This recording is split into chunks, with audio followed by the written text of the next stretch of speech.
Europe 1 Soir. Il est 18h37, c'est l'heure de l'invité d'Europe 1 Soir avec vous, Nicolas Poincaré. Oui, Olivia, et l'invité d'Europe 1 Soir, c'est une des grandes voix de l'UMP qu'on n'a pas beaucoup entendue depuis le début de la guerre des tranchées à l'UMP. Bonsoir Nathalie Kosciusko-Morizet. Bonsoir. La situation dans votre parti, ce soir, on peut choisir d'en rire ou d'en pleurer. Oui, ou de se battre pour en sortir. Alors justement, c'est difficile de comprendre ce qui se passe. Alain Juppé a donc fait cette proposition d'une commission d'arbitrage dont il prendrait la présidence. Les réponses du camp de Jean-François Copé ce soir ne semblent pas très claires. Il accepte la proposition, mais avec des règles du jeu différentes. Écoutez, d'abord, cette proposition d'Alain Juppé que je soutiens, c'est le premier motif d'espérance depuis 3 jours. Et donc, c'est appréciable. La journée dimanche a été formidable. Des militants qui se déplacent en très grand nombre. Moi, dimanche soir, avant toute cette embrouille sur les résultats, j'étais fière des militants de l'UMP qui s'étaient déplacés en grand nombre pour venir voter cette élection. Ça, c'était jusqu'à dimanche. Elle s'annonçait réussie. Ouais, et puis après, depuis, on est entré dans cette espèce de long tunnel, de critiques de plus en plus vives, de griefs des deux côtés. Et depuis 3 jours, le seul signal positif, c'est cette proposition d'Alain Juppé que je soutiens, une proposition enfin acceptée.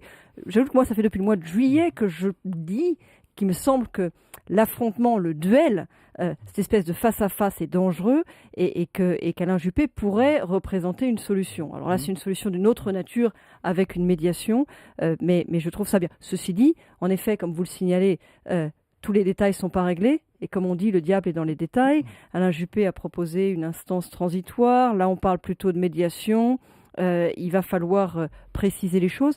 Et il va falloir préciser vite, parce qu'Alain Juppé, il a dit à 20h, si les deux camps n'ont pas dit clairement qu'ils acceptaient sa proposition, il la retire. Oui, il va falloir préciser vite, mais moi je crois que c'est la seule voie de sortie. On a besoin de ça, l'affrontement est allé trop loin, on a besoin maintenant de retrouver un cadre qui mette un tout petit peu de sérénité pour pouvoir tout simplement recompter, entendre les griefs des uns et des autres et essayer de trouver un consensus. J'ajoute que dans mon esprit, s'il y a médiation, il faut qu'on arrête toutes ces expressions excessives, ces critiques très acerbes de tous les côtés, qui donnent à rire de nous sur Internet et à pleurer du côté de nos militants. Voilà, si on lance une médiation, si on fait une médiation, on arrête toutes ces critiques, on se retrouve dans une forme de silence, de réserve en tout cas, et on essaye de résoudre notre problème en interne. Pour moi, il y a 2 écueils à éviter absolument. Il y a le recours à la justice et la scission. Voilà. Et d'ailleurs, ces 2 risques peuvent être cumulés. Attention, ce sont 2 écueils sur lesquels on peut aller se briser du même mouvement. Le recours à la justice et la scission doivent être évités absolument. Je pense qu'on peut les éviter autour d'une médiation organisée par Alain Juppé.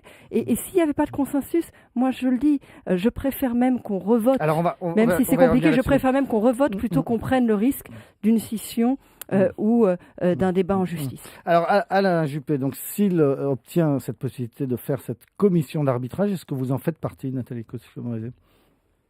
Puisqu'il a dit qu'il faut des personnalités qui ne se sont pas engagées dans le combat entre les 2 candidats, vous faites partie des rares personnalités à l'UMP qui n'avaient pas pris position. Je crois que ce n'est pas à moi d'annoncer ces choses-là. On ne s'auto-annonce pas membre d'une commission dont on n'est pas le président. Mais vous avez eu Alain Juppé au téléphone ces dernières heures ? J'ai eu Alain Juppé au téléphone ces dernières heures. Comme je vous l'ai dit, ça fait plusieurs mois en fait que je trouve que des solutions peuvent s'organiser autour d'Alain Juppé. Alors c'est trop tôt pour dire si vous ferez partie de cette commission, mais est-ce que vous savez comment elle procéderait et dans quel délai ?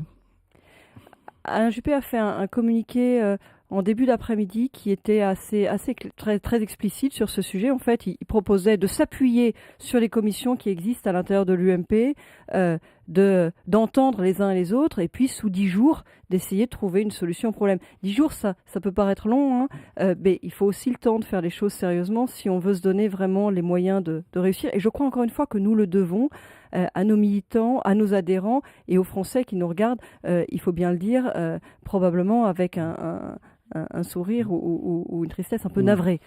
Et si vous deviez donc faire partie de cette commission, votre position serait de dire s'il y a trop de contestations, si c'est trop compliqué, c'est plus simple de revoter. Écoutez, ça c'est beaucoup trop tôt pour le dire, mais ce qui est sûr, c'est que moi je veux absolument qu'on évite et la scission et le recours à la justice. Et puis par ailleurs, je peux dire une chose aussi, ça réglera les questions de personne, mais de toute façon, d'un affrontement aussi dur, nous ne nous sortirons que par le débat d'idées, les propositions, le rassemblement autour des idées. Moi, cette semaine, j'ai continué à travailler sur les sujets d'actualité à l'Assemblée nationale. J'ai déposé des amendements sur le projet de loi de lutte contre le terrorisme pour pouvoir sanctionner la fréquentation répétée, inhabituelle de sites internet incitant au terrorisme sur le modèle de ce qu'on a fait pour lutter contre la pédopornographie. J'ai déposé sur un sujet complètement différent et dans la suite de la dégradation de la note de la France par Moody's, une proposition pour la renationalisation de la dette, pour mais vous avoir comprenez moins bien de que tout dettes ça aux mains passe un peu d'investisseurs étrangers. inaperçu. Je persiste à penser qu'il faut régler les débats de personnes, mais que les débats de personnes, nous les dépasserons aussi dans des propositions dans lesquelles nous retrouvons. Mes amendements sur la lutte contre le terrorisme sont déjà co-signés par plus de 50 parlementaires. Dans ces 50 parlementaires-là, il y en a qui ont soutenu Jean-François Copé, il y en a qui ont soutenu François Fillon, il y en a qui, comme moi, étaient des non-alignés. Donc, je veux dire, voilà, la suite se fera aussi en se réunissant sur des idées. Alors, tout ça est passé un peu inaperçu parce qu'on se bat comme des chiffonniers dans votre parti. De même qu'est passé un peu inaperçu la question du vote des motions, puisqu'on ne votait pas seulement pour le président de l'UMP, mais pour les motions. Et la motion qui est arrivée en tête, c'est celle animée par Guillaume Pelletier et Geoffroy Didier, qu'on appelle la droite forte. Est-ce que ce ne sont pas ces deux très jeunes gens qui sont les vrais vainqueurs de l'élection ? Vous savez, dans le débat sur les motions, tous ceux qui font plus de 10% ont gagné, parce qu'ils seront présents. Et puis il y a une motion qui a fait un peu moins de 10 que moi je trouvais intéressante aussi, et donc j'aimerais qu'elle trouve sa place aussi. C'est pas une élection proportionnelle, autrement dit. C'est pas, si vous voulez, c'est pas les courants du Parti socialiste avec une proportionnelle. Non, ça fonctionne pas comme ça. Mais la motion qui arrive en tête, n'empêche, c'est un symbole. Certes, elle a fait 28%, il y en a une qui a fait 22%, il y en a une qui a fait 18%. Ce que je retiens de l'élection de la présidence de l'UMP d'ailleurs, comme du choix des motions, c'est que le débat d'idées n'est pas tranché à l'UMP. La ligne n'est pas tranchée. Mais je vais vous dire, je trouve ça bien, parce que c'est dans l'ADN de l'UMP, dans sa naissance, c'est fait comme ça, qu'il y ait une diversité de sensibilités. Et ce sera la responsabilité de la future direction que de rassembler dans le respect des différentes sensibilités. C'est bien si une direction, si la nouvelle direction, quelle qu'elle soit, voulait dire que le débat des sensibilités est tranché, je pense qu'elle se tromperait. Je pense que ce serait une erreur, ce serait même une faute. Aujourd'hui, à l'intérieur de l'UMP, il y a de la diversité. C'est comme ça depuis l'origine. Il faut que ça perdure. C'est bien comme ça. Mais cette motion qui est arrivée donc en tête avec 28% des voix, c'est une motion qui propose notamment de mettre dans la Constitution les racines chrétiennes de la France ou qui évoque une charte pour les musulmans de France. Ce n'est pas vraiment votre sensibilité ? Non, je n'ai pas soutenu cette motion. Et je pense que beaucoup des propositions de cette motion ressemblent plus à des slogans qu'à des vraies propositions, notamment parce qu'un certain nombre d'entre elles sont de toute façon pas réalisables, qu'elles sont anticonstitutionnelles et qu'elles posent d'ailleurs, quand on rentre dans le détail, toutes sortes de problèmes. C'est-à-dire qu'il y a des choses qui, comme ça, à l'oreille, ont des accents de... parfois, rencontrent quelque chose dans l'oreille de nos concitoyens. On se dit, ah oui, tiens, pourquoi pas, c'est vrai. Et puis en fait, quand on creuse, c'est pas comme ça qu'on va pouvoir faire. Ça veut pas dire que les constats qui sont faits par les porteurs de cette motion ne peuvent pas être partagés sur certains points, mais ça veut dire que les solutions sont pas forcément très crédibles, de mon point de vue. En tout cas, moi, je n'ai pas soutenu cette motion, je le dis clairement. Vous étiez la porte-parole de Nicolas Sarkozy pendant la dernière campagne présidentielle. Il est ce soir face à 2 juges d'instruction à Bordeaux depuis un peu plus de 9 heures maintenant. C'est long. Vous avez une pensée pour lui ? Oui, et puis j'aimerais, si vous voulez, j'aimerais que ce soit qu'on en sorte en fait. Parce que c'est vrai que Nicolas Sarkozy, comme président de la République, voilà, c'est le statut du président de la République qui veut ça, n'a pas pu se défendre directement. Donc on avait ces rumeurs, ça a été très très agité par les uns et les autres les dernières années du quinquennat. Ce serait bien qu'à un moment, cette page puisse se refermer et que ça passe. Un dernier mot, l'affaire de la liberté de conscience des maires sur le mariage homosexuel. On l'a vu que le président de la République a inventé cette expression avant de la retirer très très vite. Vous-même, vous êtes maire de Leuron-Jumeaux, vous étiez au Congrès des maires de France ce matin. Vous en dites quoi ?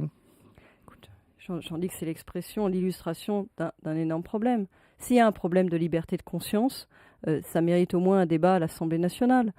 Il y a 15 jours, nous, on a demandé la création d'une commission spéciale. Vous savez, c'est ce qu'on fait sur tous les sujets de société. Par exemple, sur la question de l'euthanasie, il y a quelques années, la fin de vie, on avait fait une commission spéciale. C'est des sujets sur lesquels on essaye de trouver un accord entre la droite et la gauche, ou au moins de se parler. C'est la reconnaissance que ce sont des sujets complexes, des sujets qui engagent des choses très personnelles, qui ne doivent pas être l'otage de prise de position politique. Bon, eh bien, la gauche a refusé la création d'une commission spéciale. Elle fait de cette question du mariage et de l'adoption par les couples homosexuels une question politique. Elle en fait l'otage de considérations partisanes. Et c'est dommage. Et on voit bien avec cette expression du président de la République, qui parle pourtant de liberté de conscience, qu'il reconnaît lui-même que des questions peuvent se poser. S'il parle de liberté de conscience, c'est qu'il reconnaît que des questionnements sont légitimes.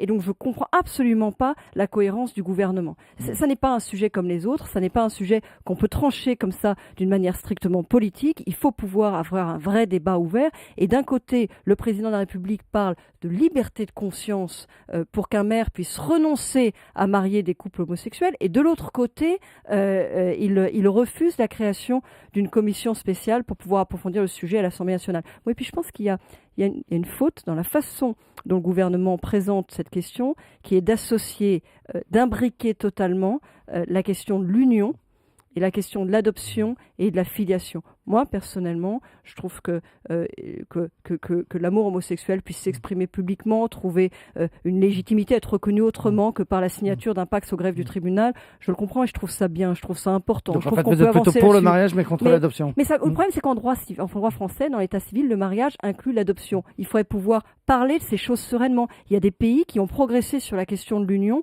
sans pour autant ouvrir l'adoption et sans bousculer les conditions de la filiation. Simplement, à vouloir faire un paquet de tout ça et en faire un enjeu politique, le gouvernement nous interdit un débat serein sur cette question. Merci beaucoup Nathalie Kosciusko-Morizet, invitée d'Europe 1 Soir. Dans un instant, David Abiker puis Nicolas Canteloup. Nicolas Poincaré.